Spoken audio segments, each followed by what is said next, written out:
Good morning दोस्तों, एक बार फिर से मैं आपका दोस्त, आपका भाई आदेश विशाल रंजन आपको एक कोडिंग डिकोडिंग का एक कंसेप्ट लेकर के आया हूँ, जो कि एग्ज़ाम में जनरल कंपटीशन हो, एसएससी हो, रेलवे हो या आगामी जो भी प्रतियोगिता परीक्षा होने वाली है, उसमें कोडिंग डिकोडिंग के 3 से 4 सवाल आपको जरूर देखने को मिलेगा।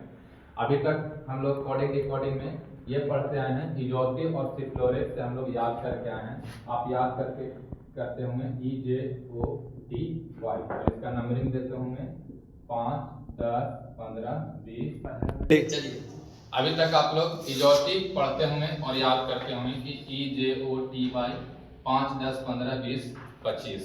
तो हम आपको एक ऐसा आज कॉन्सेप्ट बताएंगे जिसमें आपको ये सब याद भी नहीं करना है, आप नंबरिंग भी उसका जान जाओगे।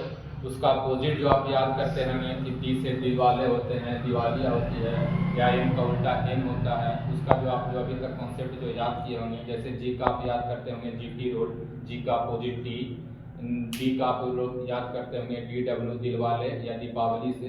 तो अब तक आप लोग ये जो याद करते आए हैं उससे आप आज छुटकारा पा लेंगे और आपको एक नया कॉन्सेप्ट मैं बताऊंगा जिससे आपको अपोजिट भी क्लियर हो जाएगा और एग्जाम में मात्र 1 मिनट में आप उसका पूरा पाई चार्ट लिख दोगे, जो कि आपको नंबरिंग में जोड़ने में जो आता है कोडिंग डिकोडिंग में कि A के 4 बाद क्या होगा, C के 3 पीछे क्या होगा, वो सभी चीज़ें आपको इसमें मिल जाएगा। तो अगर आप चाहें तो इसको नोट भी कर सकते हैं, लेकिन आज के बाद आपको ये कॉन्सेप्ट पढ़ना पड़ेगा, क्योंकि अगर आप ऐसे ही ये सब कॉन्सेप्ट पढ़ते रहेंगे तो आपका एग्जाम कभी क्वालिफाई नहीं होगा, क्योंकि एग्जाम में नॉलेज से ज़्यादा टाइमिंग बेहद इंपॉर्टेंट होता है। अगर आपके पास टाइम मैनेज करने का क्षमता है तभी आप CGA और CHSL और बैंकिंग जैसे एग्जाम क्वालिफाई कर पाएंगे।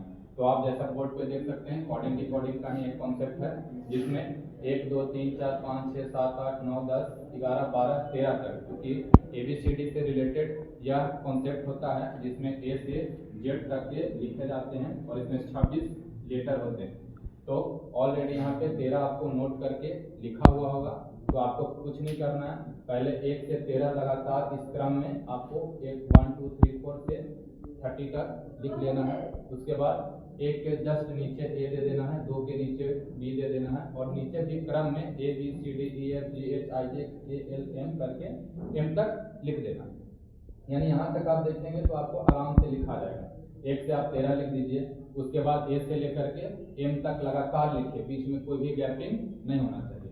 और जैसे आप M तक लिखेंगे तो उसके जस्ट नीचे 13 है, यहाँ से आप 14 से शुरू कीजिए। 14, 15, 16, 17, 18, 19, 20, 21, 22, 23, 24, 25, 26।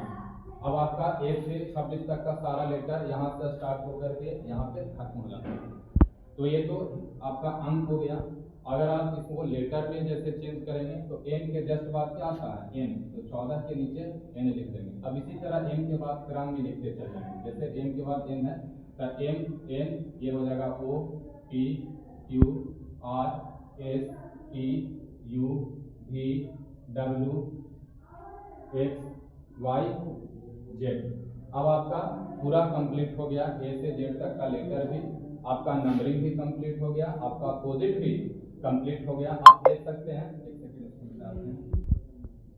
आप देख सकते होंगे कि A हमेशा फर्स्ट पे रहता है और A का अपोजिट Z होता है। उसी तरह आप जैसे अभी GT रोड पढ़ते हैं तो G और G हमेशा 7 नंबर पे आता है और G का अपोजिट क्या होता है T और T का क्रम क्या होता है 20। तो जब आप ऐसे करके अगर आपको याद नहीं होता है या आप कंफ्यूज कर जाते हैं एग्जामिनेशन में, तो आप ये चार्ट को एक बार जरूर लिख लीजिए, क्योंकि एग्जाम स्टार्ट होने से पहले या बाद में आपके पास 5 से 6 सेकेंड या 5 मिनट भी अगर आपके पास टाइम रहता है तो आप एग्जाम से पहले खासकर ये जीडी में आप देखेंगे जो आगामी 4 फरवरी को होने वाला है एग्जाम आपका जीडी के एग्जाम में हर जो भी एग्जाम होता है हर शिफ्ट में कोडिंग डिकोडिंग से 3 से 4 प्रश्न आपको देखने को मिलेंगे। 3 से 4 क्वेश्चन आएगा नहीं आएगा। आप प्रीवियस ईयर अगर सेट बनाते हैं या कहीं पे भी आप सेट सॉल्व कर रहे होंगे तो आप देखेंगे कि कोडिंग डिकोडिंग का जो वैल्यू है वो बहुत इंपॉर्टेंट है और इससे आपको क्वेश्चन आएगा ही आएगा और इसमें करना कुछ नहीं है। आप इस तरह से जब लिख लेंगे तो आपका पर लेटर का नंबरिंग भी आपको याद हो जाएगा। लेटर का अपोजिट भी याद हो जाएगा। अगर कोई आपसे पूछे कि जी के तुरंत 4 बाद क्या है, तो जी से आप 4 बढ़ा करके 1 2 3 4 ये भी ला सकते हैं। अगर आपको बोले कि एम से 4 पहले क्या है, तो एम से 4 पहले भी आप जा करके आई उसका आंसर दे सकते हैं। तो यह जो आपका पाई चार्ट है ये मैं खुद से बनाया हूँ, और ये कॉन्सेप्ट आपको जल्दी किसी भी यूट्यूब चैनल पे देखने को नहीं मिलेगा, क्योंकि सभी टीचर आपको इजोटी और सिफ्लोरेट भी बताएंगे, या फिर कहेंगे कि बाबू इसका जो ट्रिक है जो हम लोग याद करते हैं, हम तक पढ़ते हैं, उसको याद कर लो। लेकिन जिन भाई बहनों से या जिन मित्रों से याद नहीं होता है उसके लिए यह कॉन्सेप्ट बेस्ट है। तो ऐसा कॉन्सेप्ट जानने के लिए एक बार चैनल को सब्सक्राइब करें, लाइक करें और वीडियो में लगातार बने रहें। शाम को मैं आपको एक और रीजनिंग का और एक और मैथ का कॉन्सेप्ट शाम में एक और डालूंगा। ठीक है दोस्तों, तो धन्यवाद।